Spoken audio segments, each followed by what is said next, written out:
Quero cumprimentar aqui meu presidente Bolsonaro. Estou gravando esse vídeo aqui a pedido do meu amigo Richelson, para mostrar para vocês um pouco daquilo que eu vivi e daquilo que as pessoas vivem aqui hoje. Eu estou aqui no assentamento Eldorado. Assentamento, para quem não sabe, é quando um sem terra ele sai da lona do acampamento e ele adquire a sua terra e vem para o assentamento, onde ele tem o seu sítio. E claro, como o comunismo, o socialismo sempre promete, né? Esse cara vai prosperar, porque o governo é capaz de dar renda para alguém, é capaz de tornar uma pessoa próspera. Eu quero mostrar a prosperidade que nós temos aqui. Aqui está a oficina milionária, multinacional do meu pai. Tá, vocês veem um carrão do ano aqui. Esse aqui é dele, inclusive. Ó. Carrão do ano, né? Nós temos aqui a casa da sede da fazenda, que é uma casa, né? De 2 andares, muita prosperidade. Vocês podem ver aqui, a grama tá verde. Olha aqui a plantação, que maravilha. Olha que coisa linda aqui. Se tem uma coisa que reina aqui no assentamento é a prosperidade. E longe de toda ironia, agora eu queria falar um pouco sério. Porque é isso aqui, galera, que o PT consegue fazer. Ele pega o pobre e ele destrói o pobre ainda mais. É isso que o Lula, que o PT, que essa galera de esquerda fazem. É só prometer, porque na prática é totalmente diferente. Para quem não sabe, o projeto de reforma agrária, ele é um projeto constitucional, né? Ele está na nossa Constituição, claro, alguns aspectos, né, da ideia de reforma agrária, ela é constitucional. A ideia é tirar o pobre da cidade, da marginalidade, capacitar esse cara, né, intelectualmente, para ele saber produzir, gerar renda e tal, plantar na terra, cuidar de gado. E então o Estado, que é o Deus, né, dessa galera, ele vai então cuidar de você. Ele vai colocar você num pedaço de terra, ele vai te dar capacitação e vai te dar um financiamento, vai ensinar você a trabalhar na terra para você gerar renda para o Estado. Mas olha só, toda essa ideia comunista, ela é muito linda no papel, mas na prática ela é totalmente diferente. Porque na prática, essa grana toda que vem para essas famílias, ela passa na mão da militância do PT. E essa galera, ela foi programada para roubar. Ela foi programada para passar a mão naquilo que vem do Estado. É um sistema aparelhado, corrupto, que faz com que o pobre seja ainda mais pobre. Essa que é a realidade. Eu estou falando aqui como alguém que está ouvindo algo de alguém. Não, eu estou falando alguém que viveu na pele isso. Meus pais vieram para o MST na época, e a promessa era que com 3 meses nós pegaríamos uma terra, nós trabalharíamos nessa terra para sair de uma zona de pobreza da cidade. Mas olha só, nós passamos mais de 5 anos, presidente, mais de 5 anos na miséria, vivendo de barraco de lona em barraco de lona, de fazenda em fazenda, sendo usado como massa de manobra pelo PT, para trancar a BR quando era preciso fazer um protesto, né? Para queimar pneu na estrada, para invadir o INCRA, para fazer marcha para Brasília.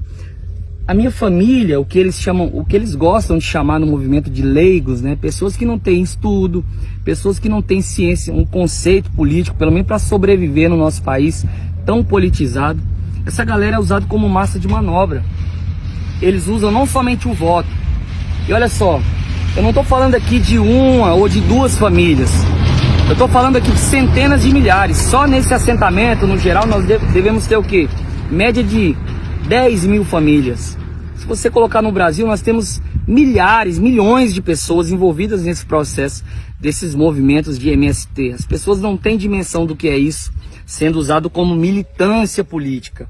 Igual você vê, quando o Lula, por exemplo, foi, né, ser preso, ele estava lá no Instituto Lula, cercado de pessoas que diziam que o Lula era um herói, que não podia ser preso.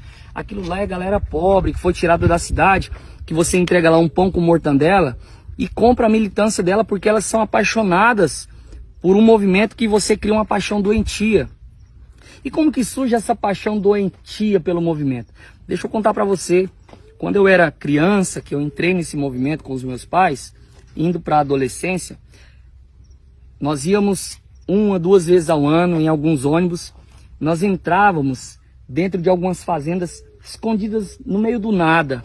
E nessas fazendas aconteciam o que chamavam de encontro sem terrinha.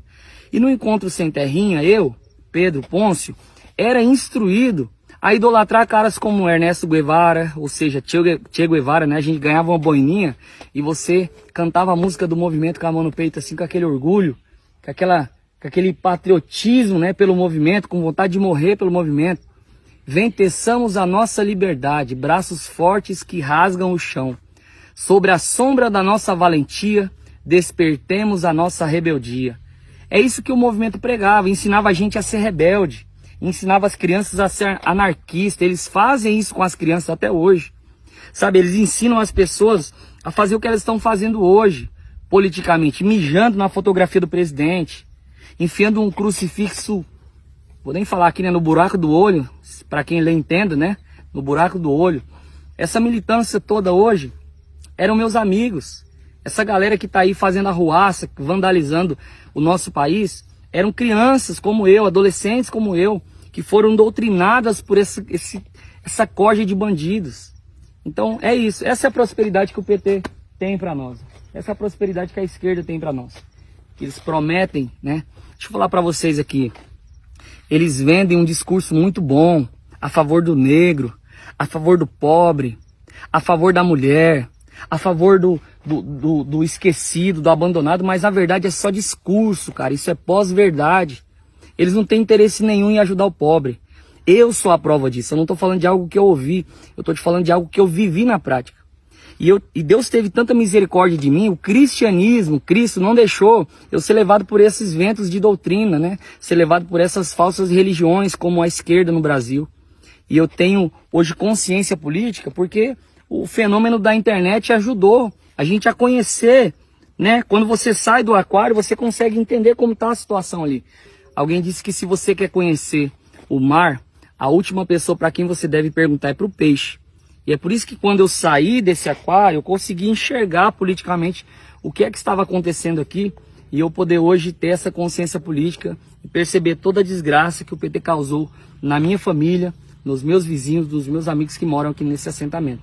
Então, presidente, estou passando aqui para mostrar um pouco da realidade do que é na prática um assentamento, né? As promessas que o PT faz com relação ao pobre, com relação ao esquecido, são tudo mentira, né, descarada, é tudo utopia essa proposta de comunismo, de socialismo, e que na verdade eu sou grato a Deus porque o Senhor tem sido uma ferramenta para mudar a mentalidade da nossa nação, de que quem tem que nos ajudar não é o Estado, mas é a força do nosso trabalho mesmo, é o suor no rosto que a gente vai conseguir prosperar.